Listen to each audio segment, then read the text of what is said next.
entregar e confiar em ti. Te dou meu coração, tudo que sou. Não há limites para o teu poder. Minha vida está em tuas mãos. Recebe, ó Deus, o meu louvor. Vou alcançar o que tens pra mim.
Não há limites para o teu poder.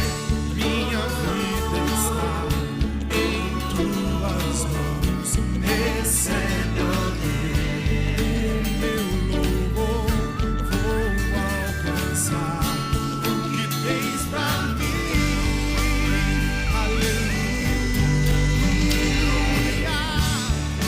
Vou viver sobrenatural.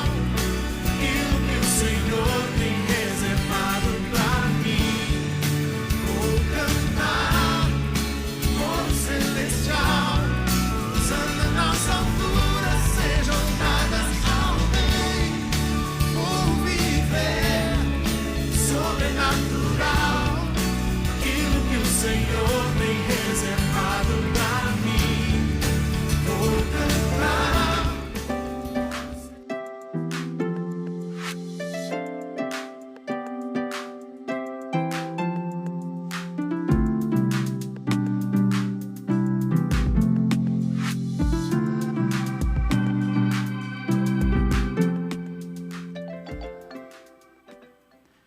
Olá, boa tarde, graça e paz do Senhor Jesus, queridos amigos e irmãos que estão conosco nessa conversa teológica.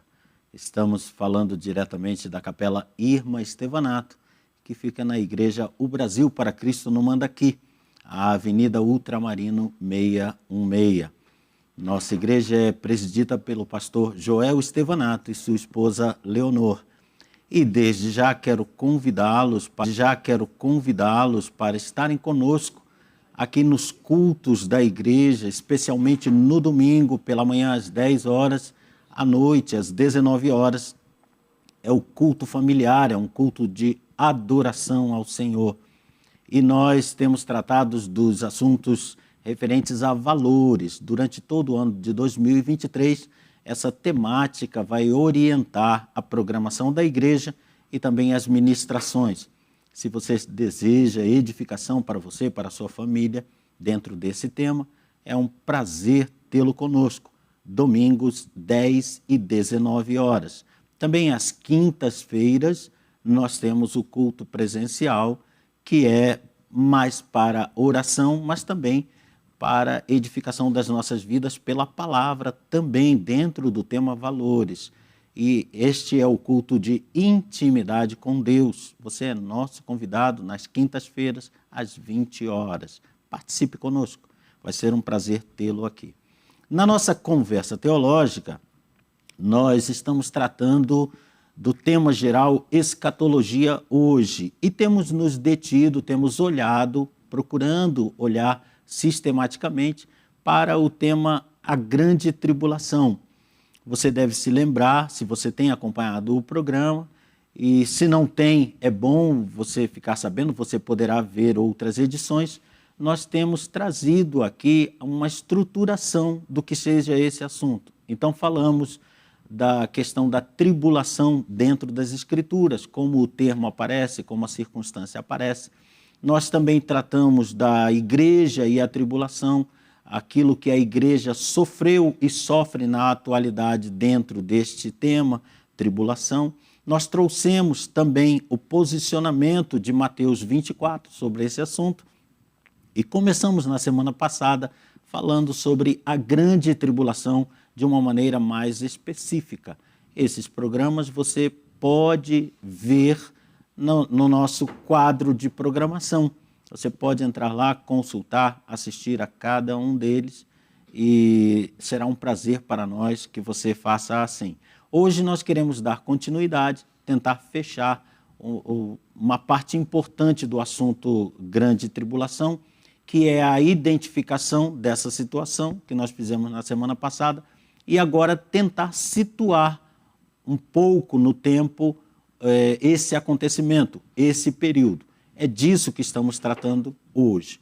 Mas para nós podermos seguir adiante na nossa programação, nós queremos orar, pedir a Deus que o Espírito Santo nos oriente, nos dirija, não permita que prevaleça o homem, que prevaleça a inteligência humana, mas que sob a direção dele nós possamos caminhar um pouco mais no entendimento dessa matéria. Então convido você a orarmos agora.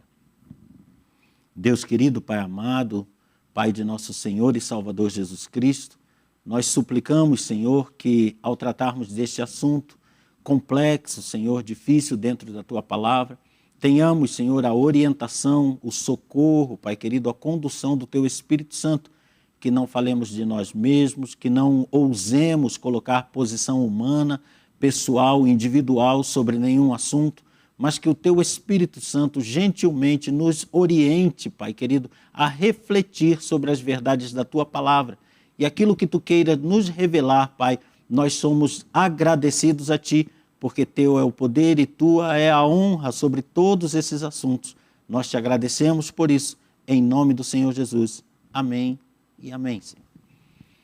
Nós então estamos falando sobre grande tribulação e chegamos a tratar sobre Apocalipse capítulo 6, que trata dos selos, os 6 selos que são abertos no capítulo 6 e no capítulo 8, a abertura do 7º selo, nós apresentamos, traz um grande silêncio no céu, que é um tempo em que o céu nega a resposta à terra, entendemos assim, silencia sobre os apelos da terra, uma vez que a terra não atendeu à orientação divina, à orientação do Senhor, agora o Senhor também traz um silêncio para a terra e a terra fica num momento de embaraço, de dor e sem a orientação espiritual fundamental.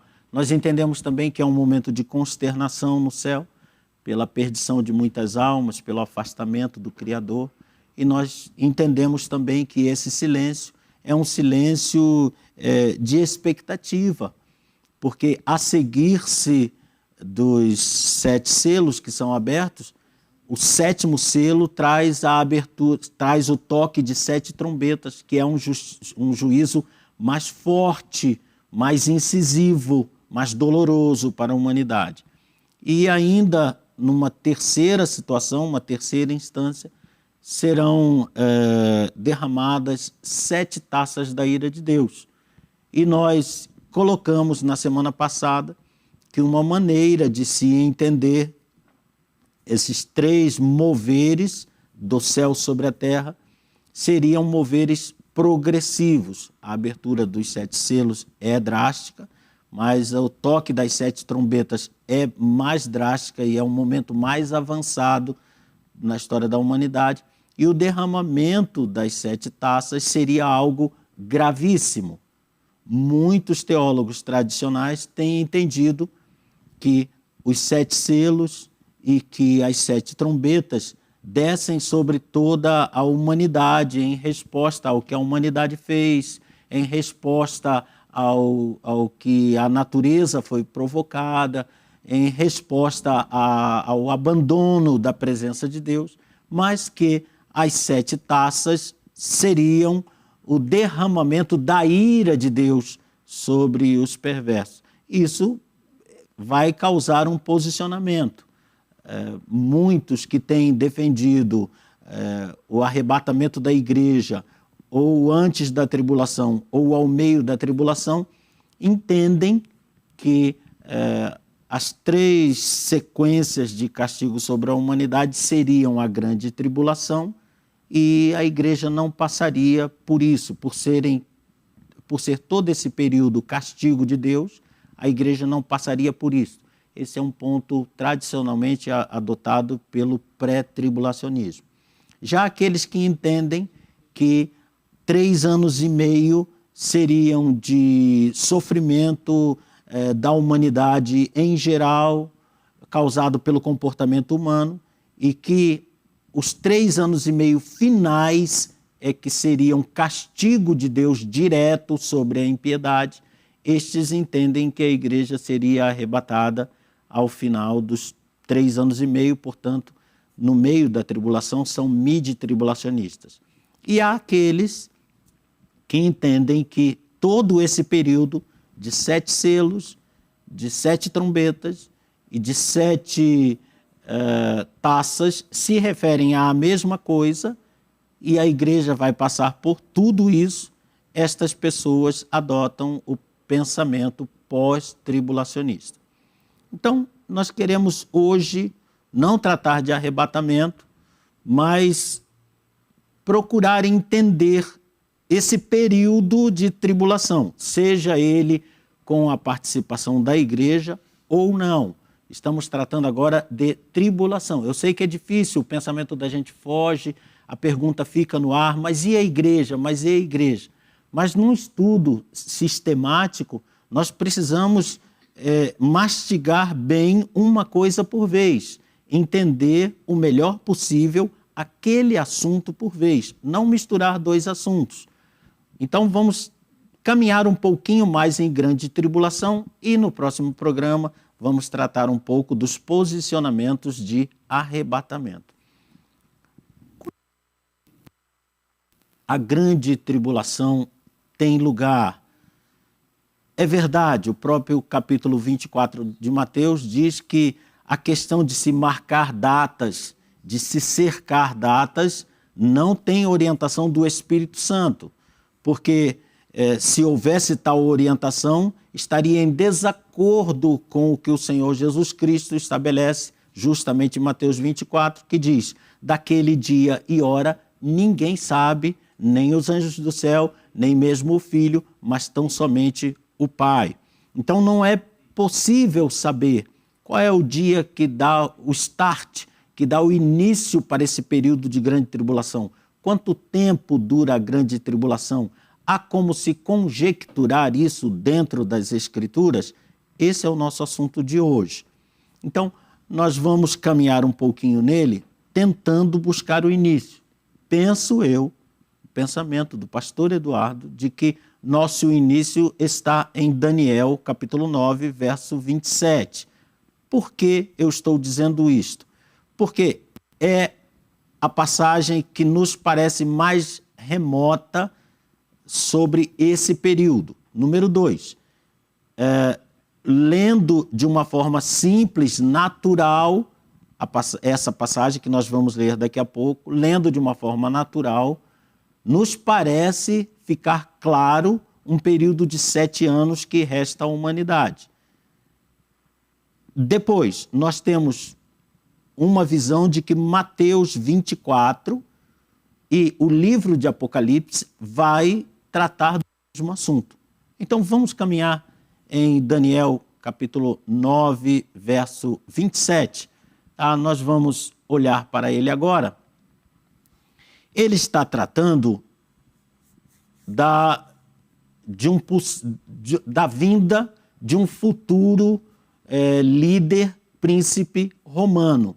Eu vou até pedir para a Ângela, só para nós não ficarmos com nenhuma dúvida, para nós voltarmos o 26. Eu vou colocar na tela para você o 26, para que a gente entenda bem direitinho o que é este homem. Diz assim o texto: depois das 62 semanas, essas 62 semanas são aquelas em que o Messias deveria entrar pelas ruas de Jerusalém e ir direto até o templo. Isso já aconteceu no ano 30 da nossa era. Estamos tratando do assunto seguinte, na mesma sequência de Daniel. E depois das 62 semanas, será tirado o Messias, e não será mais.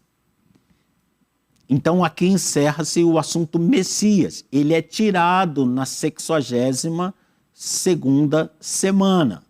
Ele entra em Jerusalém e é tirado, é morto. É o que aconteceu com Jesus e depois ele é arrebatado aos céus. Então, agora, atenção com esta continuidade. E o povo do príncipe que há de vir, repare, nas duas linhas de cima, ele acabou de falar do Messias. Então, o príncipe que há de vir não pode ser o Messias. Ok? O povo do príncipe que há de vir destruirá a cidade e o santuário. Repito para você, novamente, não pode ser o Messias. O que faria o Messias destruindo sua própria cidade e destruindo seu próprio santuário? Não, não é o Messias. E o que é que estão dizendo essas duas linhas? É que o povo desse príncipe que vai vir no futuro, que virá um dia, esse povo vai destruir a cidade. Isso aconteceu no ano 70. É o povo romano. O que é que isso nos identifica? Número 1, que há um príncipe romano por vir, num futuro, em algum futuro. Número 2, o povo de onde vai sair esse príncipe vai destruir a cidade de Jerusalém e destruir o seu templo. Número 3, isso nos deixa com 69 semanas cumpridas, 7 mais 62, 69 já estão cumpridas. Falta uma semana. Então, nesse capítulo 9, verso 27, temos aqui 3 coisas. Eu vou repetir para enfatizar na nossa mente. Primeiro, há um príncipe por vir. Esse príncipe é originário do povo que destruiu Jerusalém. O povo que destruiu Jerusalém foi o povo romano. Então, concluo que há no futuro um príncipe da Europa por vir, por entrar no cenário mundial. Número 3, esse príncipe que vai vir está faltando, e está faltando na contagem de Daniel também uma semana. Uma semana são 7 anos. É uma semana de anos. 7 anos. Temos essas 3 informações. Vamos continuar a leitura de Daniel 9, 27. Vamos ver a parte B. E sobre a asa das abominações virá o assolador. Isso até a consumação. Não, perdão, vamos voltar ao 26. Era no 26. E o povo do príncipe que há de vir destruirá a cidade e o santuário. Tudo bem, lemos até aí. O seu fim será como uma inundação. E até o fim haverá guerra. Estão determinadas assolações. Esse trecho do 26 pode se referir tanto à cidade de Jerusalém, como poderia se referir ao príncipe. É mais lógico, pela formação do versículo, entendermos que haverá uma inundação sobre Jerusalém, haverá uma guerra contra o povo judeu até o fim, e estão determinadas assolações contra o povo judeu. Essa situação aconteceu durante a história, desde a queda de Jerusalém até hoje? Sim, o povo judeu foi assolado, perseguido e discriminado diversas vezes. Nesse ponto, antes de passar para o verso 27, eu preciso lhe passar uma lembrança, lembrar de algo que vai nos orientar no entendimento futuro. Repare que Daniel está falando aí do povo judeu. Eu não estou afirmando nada além disso. Daniel está tratando aqui do povo judeu. Não havia igreja no tempo de Daniel. O fato de ele estar falando para o povo de Deus, para os judeus como povo de Deus, não implica de que a igreja não participe disso. Só está implicando que ele está informando o que vai acontecer com o povo judeu. Para Daniel, a informação é apenas sobre o seu povo. Vamos para o 27. Então, o que vai acontecer com esse príncipe que vai vir? Nós dissemos que há um príncipe que é romano, que é europeu, que está por vir no futuro. O que é que se diz dele? Diz isto: ele, este príncipe, firmará um concerto com muitos por uma semana. Se lembra de que eu falei agora há pouco, lá em Daniel 26, que estava faltando uma semana, 7 anos? Pois bem, no verso seguinte, o 27, está escrito: o príncipe que há de vir fará concerto com muitos. Muitos aí significa muitos pertencentes ao povo hebreu ou muitas nações. É preferível entendermos que ambas as coisas sejam verdade. Ele vai fazer um acordo com muitas nações e vai fazer acordo também com muitos líderes judeus. Ele firmará esse concerto por uma semana. No verso anterior estava faltando um príncipe e uma semana de anos. Nesse verso nós temos o príncipe, a semana de anos e os dois estão juntos, no mesmo evento. O que é que eu a priori entendo em teologia? Se estavam faltando 2 e estão sendo citados os 2 no mesmo versículo, entendo por óbvio que os 2 virão juntos. Quando o príncipe se manifestar fazendo um acordo com muitas nações, com muitas pessoas, serão os 7 anos que estão faltando na definição de Daniel da restauração completa e absoluta e final do povo judeu. O motivo dessa profecia aí está em Daniel 9:24, que é a restauração completa, absoluta, final do povo judeu. Mas para essa restauração acontecer, é necessário que esse príncipe romano se manifeste. Isso nos liga o príncipe romano com os hebreus de alguma forma. E ele diz que, feito o acordo, o concerto com muitos por uma semana, quando chegar na metade da semana, 3 anos e meio, o príncipe vindouro fará cessar o sacrifício do templo judeu e a oferta de manjares. Então, voltemos aqui para mim. Eu peço que a câmera volte para mim para a gente entender esse ponto. Ele vai governar por 7 anos, fará um acordo por 7 anos com os poderes humanos estabelecidos. Vai manter esse acordo com uma proposta de paz por 3 anos e meio, com todos. Mas, com 3 anos e meio, ele não vai quebrar a promessa com todos, vai quebrar a promessa apenas com Israel. Lembre-se do que eu falei agora há pouco. Na visão de Daniel, a igreja ainda não está inserida. Se nós queremos saber qual é a informação para a igreja para esse tempo, teremos que ler lá no Novo Testamento. Aqui no Antigo Testamento não há igreja. Daniel está falando do relacionamento deste homem com o seu povo judeu. E ele está dizendo que este homem vai fazer acordo com todos, com várias nações e com o povo de Israel. Isso vai ser favorável a Israel. Israel tem adversários políticos geopolíticos na Terra. O acordo com esse grande líder mundial, com este rei, com este príncipe europeu, vai manter Israel, vai dar maiores defesas, maior segurança a Israel. Israel confiará nele. Com 3 anos e meio, ele não vai quebrar o acordo que tem com as nações, mas vai quebrar o acordo que tem com Israel, o relacionamento pacífico com Israel. O que é que fará com que este relacionamento, entre aspas, pacífico, seja quebrado?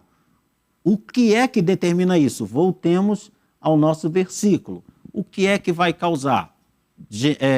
Daniel 9, 27. Na metade da semana, está ali na segunda linha. Na metade da semana, fará cessar o sacrifício e a oferta de manjares. Esse sacrifício e essa oferta de manjares são celebrações judaicas fundamentais, essenciais no culto hebreu. Não pode parar. Mas, pastor Eduardo, elas estão funcionando? Não estão. Não estão porque o judeu não celebra essas ações sem o templo. O que nós concluímos daí como óbvio, como um entendimento natural, consequente dessas coisas? O templo tem que estar construído. O templo tem que estar em funcionamento. Para que o príncipe europeu quebre o acordo e mande Israel cessar o sacrifício, cessar a oferta de manjares, isso tem que estar acontecendo. Isso nos leva a entender, como se diz secularmente por tabela, que Israel ainda construirá o seu terceiro templo. Até agora houve a construção de 2 templos. O primeiro templo por Salomão, o segundo templo por Esdras e Neemias, com uma reforma completa por parte de Herodes, que não é considerado o terceiro templo, é considerado uma reforma absoluta, um embelezamento máximo do segundo templo, ou até a construção sobre aquele segundo templo. Mas há um terceiro templo por ser construído, porque o segundo foi destruído pelos romanos. É o que está em Daniel 9, 26. O povo desse príncipe destruiu o outro templo. Agora o príncipe, quando ele chega, o terceiro templo está lá construído. Ele fará cessar. Por que ele fará cessar? A resposta está aí na continuidade dessa leitura. Sobre a asa das abominações virá o assolador, e isso até a consumação. Então, o que responde à nossa pergunta é uma frase enigmática. Sobre a asa das abominações virá o assolador.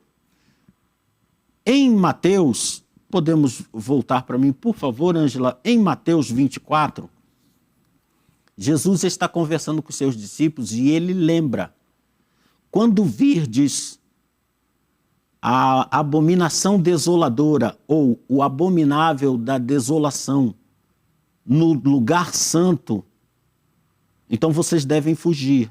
É isso que quebra a aliança até aqui, que inclui Israel. É isso que faz com que o príncipe vindouro mande cessar o sacrifício, as ofertas no templo. É o fato de que ele vai querer se assentar no trono de Deus como Deus, ter um trono no lugar santo do templo. E para Israel, isso é abominação. Aqui podemos entender os 2 termos, abominação e assolação. A diferença é que ele vai pretender colocar uma abominação no templo, assentar-se lá, como Messias de Israel. Israel não vai aceitar isso. Esperar que Israel aceitasse seria chover de baixo para cima. Não, Israel não aceita isso. Israel é um país monoteísta fundamentalista. Jamais aceitaria isso. Então, Como Israel não aceita a abominação, vem a assolação destruidora. Vem a ação do anticristo para, se ele não pode assentar-se no trono de Israel pacificamente, ele vai marchar contra Israel, vai exercer destruição em Israel, vai invadir Israel para assentar-se à força. É o que Jesus está orientando em Mateus 24 como abominação desoladora. Vamos voltar lá para Daniel 9, 27, já para encerrarmos essa parte. O que está determinado será derramado sobre o assolador. Outra frase enigmática, mas penso eu que de um entendimento simples, natural. Esse assolador aí, que se transformou de abominável, se transformou de príncipe em abominável, tirou a máscara de príncipe e mostrou-se o abominável que estava ali. Agora esse abominável se torna assolador. O que é que Daniel está dizendo? Que o que está determinado sobre ele, aquilo que tem que acontecer com ele, o final dele será derramado por fim sobre ele. Quando? No final dos 7 anos ou no final desses 3 anos e meio que são a parte final dos 7 anos de domínio dele. Ele vai dominar por 7 anos, 3 anos e meio pacífico com todos, menos com os cristãos. Ainda não vimos isto, porque o que se refere à igreja, ao que os cristãos virá no Novo Testamento. Mas ele será pacífico com todos, menos com os cristãos. Será pacífico com Israel até 3 anos e meio. Aí ele vai pretender uma coisa abominável. Israel vai rejeitar e ele vai assolar Israel. Mas a palavra que está aí é a mesma que está em Daniel no capítulo 7, que ele tem um fim determinado. Em 2 Tessalonicenses 2, nós vemos também que com a vinda de Cristo, ele será aniquilado, será vencido. E em Apocalipse, no capítulo 19, diz que ele será lançado no lago de fogo. Isto determina o final dos 7 anos. Então, é isso que nós temos sobre o anticristo, por enquanto, em Daniel 9, 27, sobre o período da tribulação. Eu falei anticristo, não queria ter dito agora, dei spoiler, mas tudo bem, a gente já tinha entendido. É um príncipe dominador que tem 7 anos para dominar nestas condições que eu apresentei. Vamos evoluir mais daqui a pouquinho, no segundo bloco. Mastigue aí o que você ouviu. Não deixe de assistir esse programa novamente. Se você tem perguntas, por favor, faça para nós. Não somos dono da verdade, mas aquele pouco que nós pudermos analisar nas Escrituras, nós faremos assim. Aguarde um pouco, daqui a pouquinho a gente volta.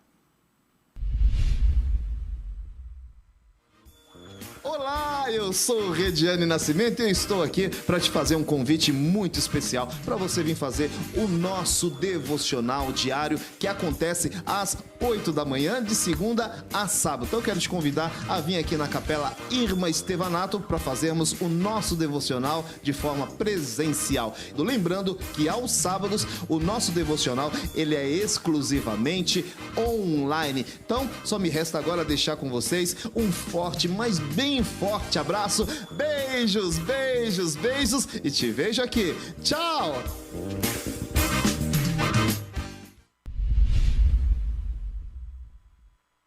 Olá, eu sou Vanderlei Medeiros e de segunda a sexta-feira eu estou aqui apresentando o programa Manhã Manda Aqui, às 10 horas da manhã. Você é o meu convidado.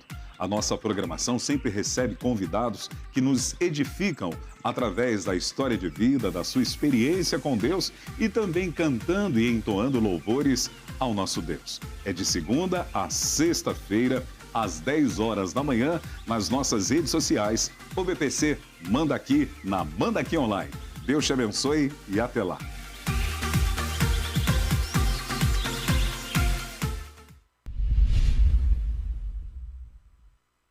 Olá, graça e paz do Senhor Jesus Cristo. Eu sou o pastor Eduardo. Quero convidá-los a participar conosco do programa Conversa Teológica, que vai ao ar toda segunda-feira, às 15 horas, pela rede OBPC Manda Aqui. O programa se dedica a análises teológicas do ponto de vista das Escrituras. Participe conosco toda segunda-feira, 15 horas. Aguardo por você, um grande abraço e até lá.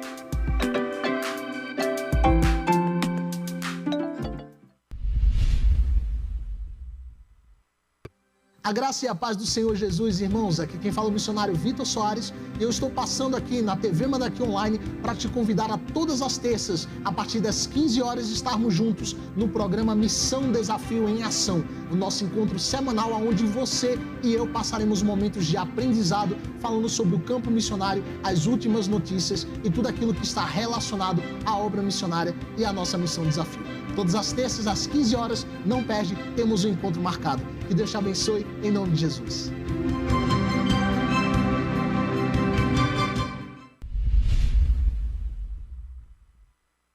Olá, eu sou Ângela Vautier. Eu sou o pastor Daniel Rocha. E nós estamos aqui para te convidar para o programa Os Hinos que Cantamos, um programa abençoado com muita música, muita história boa e a presença de Deus através da palavra. Todas as quintas-feiras, às 15 horas, nas redes sociais da OBPC Manda Aqui. Esperamos vocês, hein? Até lá!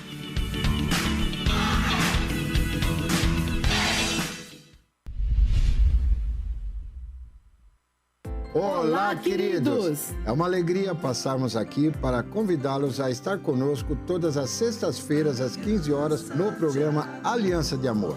Tratando dos assuntos que dizem respeito ao dia a dia da família, aquilo que acontece na minha e na sua casa. Esteja conosco, participe através das redes sociais ou BBC Manda Aqui. Até lá!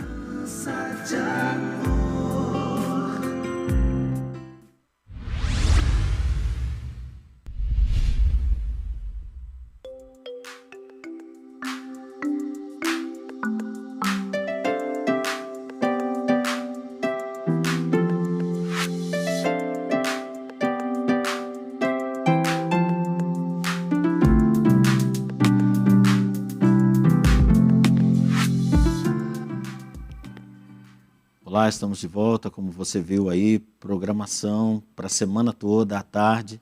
Se você tem esse tempo e pode estar ali com o seu celular ligado, assistindo, é de edificação em várias áreas do ministério cristão. Então, eu penso que vai ser abençoador para a sua vida. Informe algum amigo, alguém que tem necessidade na área de casais, na área de teologia, na área de louvor, alguém que quer crescer numa dessas áreas, oriente, vai ser muito bom para edificar vidas. Eu estava nesse intervalo desfazendo alguns nozinhos da minha cabeça, porque o assunto é um pouco complexo, mas eu creio que deu para nós caminharmos juntos dentro dessa passagem de Daniel 9:27, que é bastante reveladora, é um dos trechos mais reveladores do Antigo Testamento, junto ao próprio livro de Daniel, capítulo 7, que também é tremendamente revelador quanto a esse aspecto dos últimos 7 anos. Lembrando agora, caminhando juntos, de que esse texto não está isolado, essa interpretação de 7 anos não está isolada nas Escrituras. Nós vamos mostrar a seguir. Mas eu preciso tratar de um senão daqueles que dizem que esses 7 anos são simbólicos. Nós temos algumas linhas de pensamento, algumas linhas teológicas que afirmam, não, esses 7 anos, não há 7 anos de sofrimento, não é nada disso, isso é simbólico, é 7 dias, ou é um período indeterminado, ou não vai haver esse período. Nós precisamos lembrar que 7 anos, essa semana de anos, está inserida dentro de um quadro de 70 semanas. 69 semanas se cumpriram rigorosamente como 483 anos. É incoerente ser simbólica a última semana. Porque se 483 anos, 69 semanas de anos, foram literais, rigorosamente literais, a última semana precisa ser literal. Não há como dizer, é porque está no livro de Daniel ou porque está no livro de Apocalipse, e esses são livros que têm muita simbologia. Tem até, mas bem definido simbologia como simbologia e realidade como realidade. Isso está bem claro, entendemos nós, no livro de Daniel e no livro de Apocalipse. Fica muito claro nos dois livros essa definição. Então, os 7 anos, a última semana, é literal. Nós estamos tratando de algo que vai ocorrer dentro de 7 períodos de 360 dias no calendário judaico. As Escrituras tratam só nesse texto de Daniel desse período? Não, de maneira alguma. Nós continuamos agora essa análise vendo as outras 3 passagens bíblicas que se referem a esse período. Já falamos de Daniel capítulo 9, verso 27, enfocamos principalmente a parte B, que fala do período de 3 anos e meio, como metade, ficou bem claro, Daniel diz, e na metade, então metade de uma semana, 3 dias e meio, 3 anos e meio. Então nós temos o mesmo sendo tratado também em Apocalipse 11, 1 e 2. São as formas como a Bíblia se expressa sobre esse período. Eu vou pedir para a Ângela colocar na tela Apocalipse 11, 1 e 2, para nós vermos que está ali também, né? Foi-me dada uma cana semelhante a uma vara, João está falando disso, e chegou o anjo e disse, levanta-te e mede o templo de Deus, e o altar e os que nele adoram. E deixa o átrio que está fora do templo e não o meças, porque foi dado às nações e pisarão a cidade santa por 42 meses.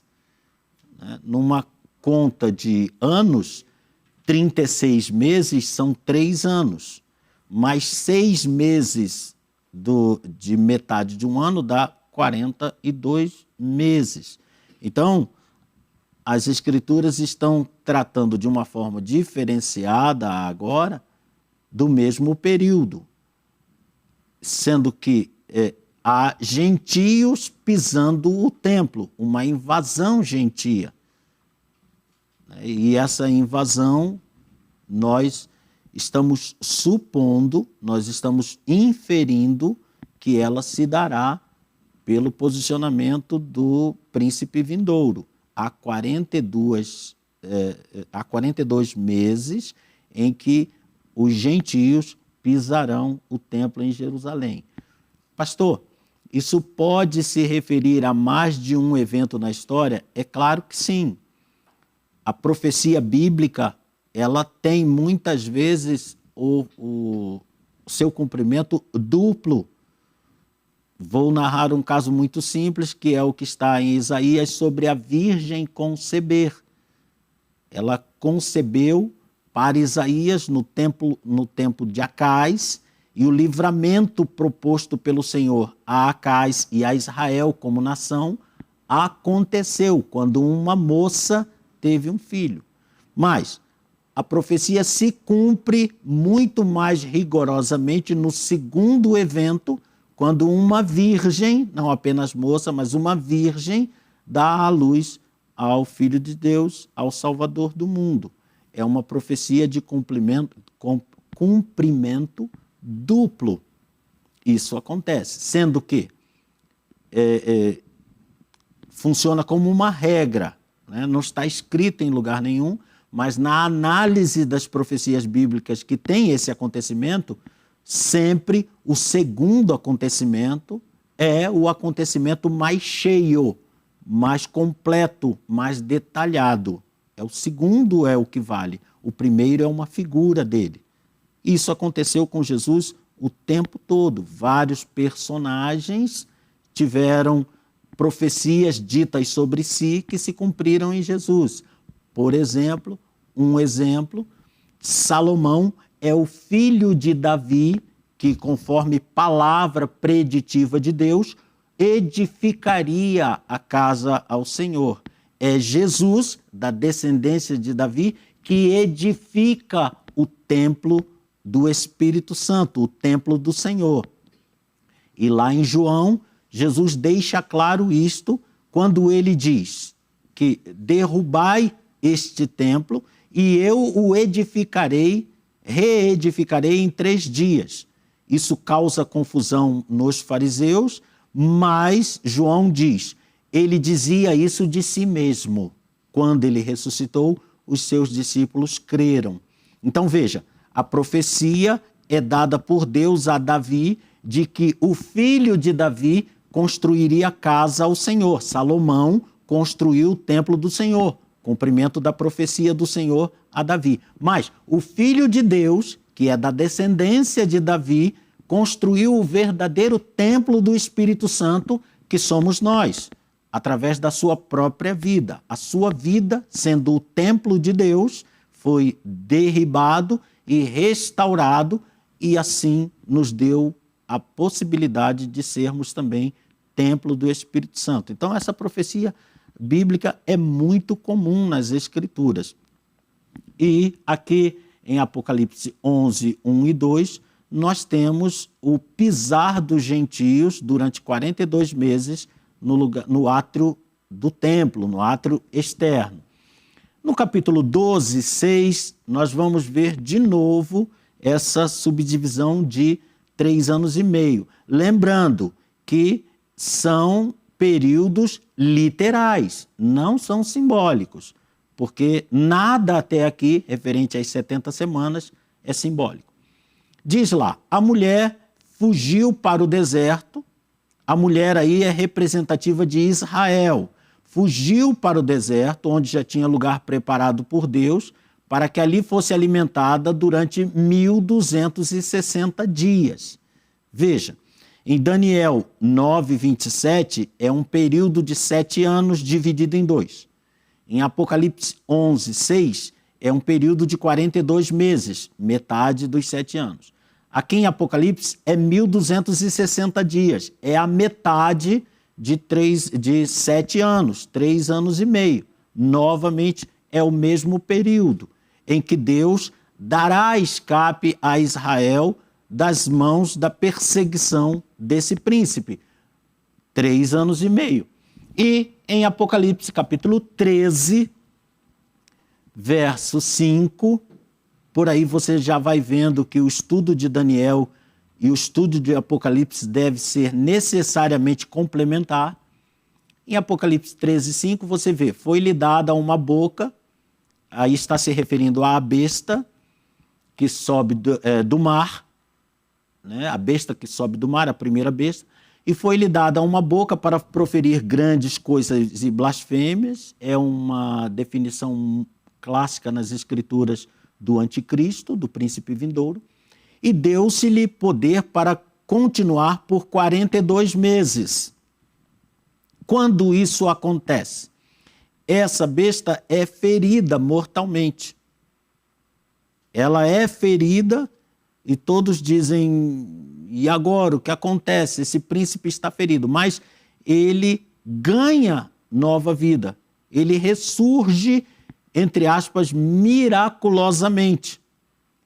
E é permitido a ele que governe por mais 3 anos e meio. Então nós temos um acontecimento que marca a divisão do período de 7 anos. A deificação desse príncipe vindouro.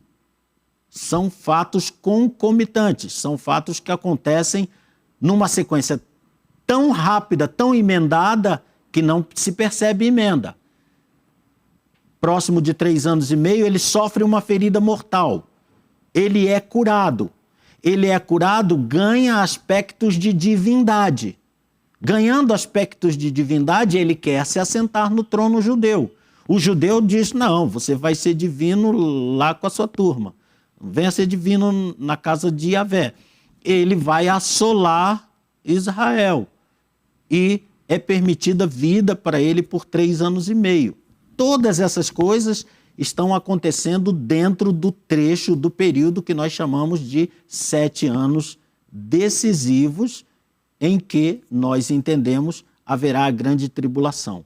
Pastor Eduardo, como posso ter agora essa ligação de grande tribulação com o príncipe vindouro? Vamos continuar. Na passagem seguinte, nós vamos para Mateus capítulo 24 e vamos analisar do verso 21 até o verso 25. Eu vou colocar aí na tela primeiro, olha, eu estou ali procurando identificar a que tempo estamos nos referindo. Sabemos que são 7 anos, mas mais ou menos quando se deve esperar isso? O que eu devo ver para saber que estou entrando, que vou entrar, que entrei nos 7 anos? Vamos analisar um pouquinho, vamos caminhar dentro de Mateus 24, 21 a 25. Jesus está falando com seus discípulos e ele está dizendo isto: porque haverá então grande aflição. A palavra aflição aí é tlipsis, tribulação, aflição, opressão, né? E grande é megali, tlipsis, megali, aflição grande, tribulação grande, como nunca houve desde o princípio do mundo até agora, nem tampouco há de haver. Entenda comigo, se é uma que nem houve nem vai haver, e se essa grande aflição estará acontecendo no mundo, é num período final da humanidade. Jesus diz: se aqueles dias não fossem abreviados, nenhuma carne se salvaria, mas por causa dos escolhidos serão abreviados aqueles dias. Deixa eu explicar esse versículo aí, só uma confusão que tem sido feita, tem sido divulgada na internet. Não estamos desqualificando ninguém, nós estamos apenas tentando dar a interpretação do que o versículo bíblico disse. Jesus está falando, se não fossem abreviados aqueles dias, nenhuma carne se salvaria. Está aparecendo na internet uma associação ligada ao eixo da Terra, à mudança de eixo da Terra, o que diminui o horário do dia, o tempo do dia. E já vi pessoas até de renome afirmando que isso cumpre a profecia de Jesus em Mateus 9, 22, dizendo que esse diminuir dos dias é que Deus, para o seu povo sofrer menos, está fazendo a terra, os dias da terra serem menores, irmãos. Isso não faz sentido. O que nós estamos entendendo não é que a terra, o dia vai ter menos hora. É o quanto o povo de Deus pode ser poupado. A diferença que está dando, a informação que nós temos até agora geológica sobre a diferença, é que, primeiro, essa diferença é prevista. Segundo, ela é de 1 segundo. Diminuir 1 segundo no dia de 24 horas não altera. É uma questão de segundos. Não é uma questão, o dia vai ter 20 horas. 18 horas, 15 horas, não é isto. Esse fenômeno geológico está causando uma aceleração, uma breve aceleração na rotação e translação da Terra, e a gente está perdendo alguns segundos, 1 segundo, 2 segundos, alguns segundos. Quando Jesus diz que aqueles dias serem abreviados, só há 2 interpretações. Ou que aquele fato vai correr e Deus vai sentir dor pelo seu povo ou dor pela humanidade e falar, não, cessa isso aí. E cessar abruptamente, instantaneamente, coisa que muitos teólogos têm entendido, mas outros teólogos têm entendido assim. Deus já deu esse período reduzido de 3 anos e meio a primeira parte e 3 anos e meio a segunda, sabendo, por sua onisciência, que o povo não suportaria mais do que isso. Então nós caímos dentro de 1 Coríntios capítulo 10, verso 13. Não vem sobre vós provação senão humana. Deus permite que se dê a provação segundo a que se possa suportar, e com ela também dará o escape. Então, o que é entendido pela linha mais ortodoxa dos teólogos que se debruçam sobre esse assunto é que esses 3 anos e meio já são uma porção reduzida. Normalmente, o período de provação nas Escrituras é 40 anos no deserto. 40 anos. Sempre 40 anos, 40 dias de Jesus com fome no deserto, 40 dias de Moisés sem comer no monte para receber a lei. O período de provação normalmente é 40. No caso da grande tribulação, imagine a grande tribulação do modo como a temos descrito, durando 40 anos. Então, o fato de ela se resumir a 7 e, mais do que isso, o derramar da ira de Deus se resumir a 3,5, já reduziu esse tempo. É isso que se entende. Ou que Deus vai estancar de repente, por misericórdia, ou que Deus já deu um período reduzido para, conforme a sua misericórdia, não exercer tudo aquilo que a humanidade merecia, mas aliviar a sua mão, sabendo do pecado do homem, mas usando também da sua misericórdia. Não tem nada a ver com o dia durar menos, não faz sentido isso. E nós temos visto até pessoas de renome defendendo uma coisa que não faz sentido. O dia durar 1 segundo, 10 segundos a menos, não alivia a opressão gigantesca que haverá sobre a terra. Vamos ver o final desses versos? Ainda a primeira sequência, Ângela, de 21 a 23, né? 23. Se alguém vos disser, eis que o Cristo está aqui ou ali, não lhe deis crédito. Percebe que aparece o Cristo aí? Porque surgirão falsos cristos e falsos profetas e farão tão grandes sinais e prodígios que, se possível fora, enganariam até os escolhidos. Eis que vos tenho predito. Então, o maior de todos esses cristos é justamente o que está no verso 23. Se alguém vos disser, eis ali o Cristo, não creiais. Quando vai se dizer, eis ali o Cristo? No período de uma tribulação tão grande, como nunca houve nem nunca haverá.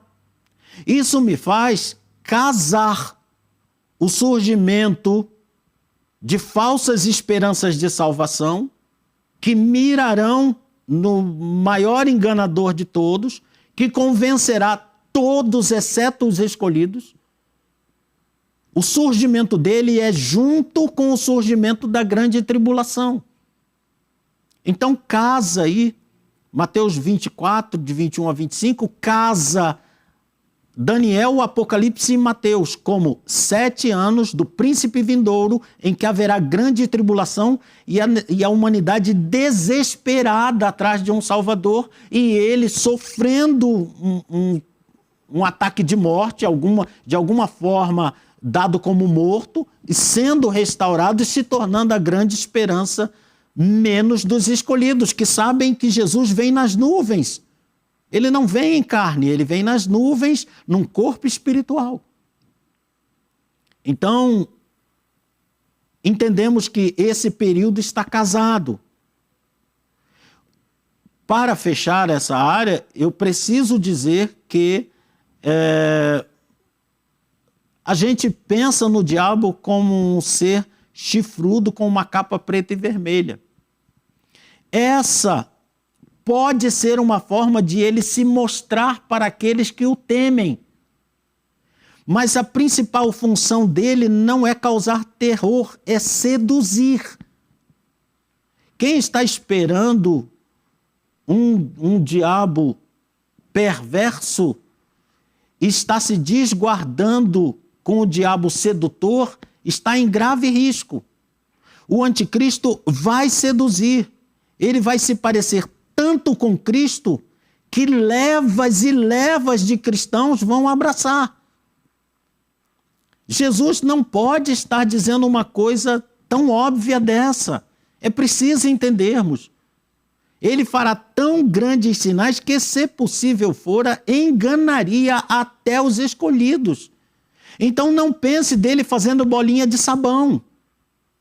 Pense num ser que ressuscita crianças. Pense num ser que imita os milagres feitos por Jesus, narrados nas Escrituras. E levas de cristãos, especialmente aqueles que não se dão à leitura da palavra de Deus, serão seduzidos. Temendo o diabo que traz terror, não descuide com o diabo que seduz. Porque muitas igrejas já estão seduzidas, vivendo um evangelho que nada tem de evangelho. Um evangelho de aborto, um evangelho de carnaval, um evangelho de perversidade sexual, um evangelho de destruição de família. Cuidado com esse evangelho. Mas nós temos o nosso horário. Penso que falamos bastante, caminhamos um pouco, não vou dizer falamos bastante, mas caminhamos um pouco dentro desse período e já podemos passar na sequência, no próximo programa, para uma breve análise sobre o arrebatamento inserido nesse contexto aí que nós procuramos colocar como base. E na semana que vem nós vamos tratar sobre isso, ok? Espero ter, de alguma maneira, te feito ficar curioso para ir à palavra de Deus. Se nós não tivermos o mesmo pensamento, não faz mal nenhum. É necessário apenas que nos estimulemos a procurar na palavra de Deus aquilo que sejamos orientados a entender que é a melhor interpretação.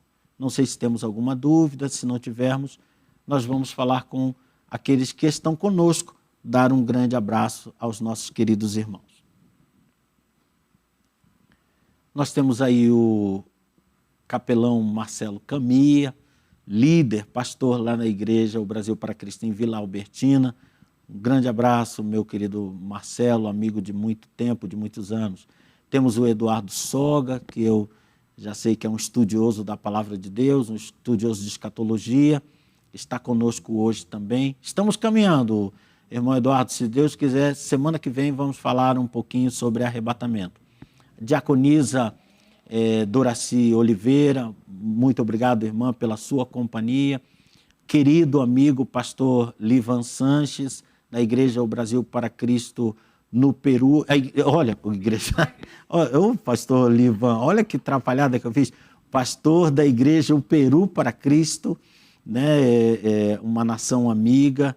Eu estou vendo aí a hora, até hoje não consegui aí me organizar para visitar essa igreja, mas o pastor Li é muito querido nosso, um grande amigo, um estudioso da palavra, um mestre na palavra.